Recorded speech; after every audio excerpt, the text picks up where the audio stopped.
Hello, Representative Derek Kilmer here, welcoming you to another edition of Ask Derek. If you're just tuning in for the first time, this is my video series where I get to open up my mail and answer a question or two from folks back home.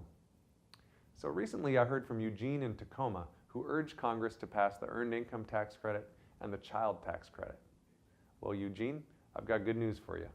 At the end of 2015, the President signed a bill that reauthorized these credits permanently. I was pleased to support that bill. Now let me talk a little bit about why this is so important. First, these tax policies are vital to lifting people out of poverty and encouraging folks to work and supporting families and raising their kids. For those of you who haven't followed this, let me give a little bit of background. So the Earned Income Tax Credit is a tax credit that offsets the federal payroll tax and income taxes, and it goes for low income and moderate income working families. The idea is to provide a refundable tax credit that rewards work and raises living standards, and the main recipients are working parents with kids. Study after study shows that the Earned Income Tax Credit rewards work and ensures that work can actually pay more than welfare, helps lift families up, and I'm a strong supporter of it. The Child Tax Credit provides taxpayers with up to $1,000 per child and is designed to help families dealing with the cost of raising kids. Now, as a dad of 2 little girls, I know that's not cheap. The Child Tax Credit not only helps low and moderate income families, but helps middle class and other families as well. And here's the deal.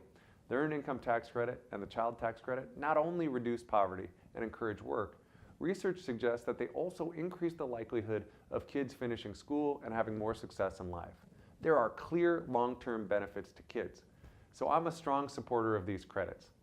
But the action taken at the end of the year is important not just for extending these important tax policies. It's important because these policies were made permanent. Up to this point, Congress would pass what's called tax extenders, which continue the prior year's tax policies.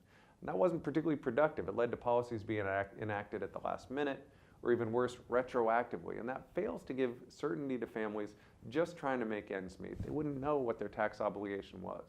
But now, the credits that Eugene mentioned will provide tax relief for working families to help lift them out of poverty, and they'll be available permanently.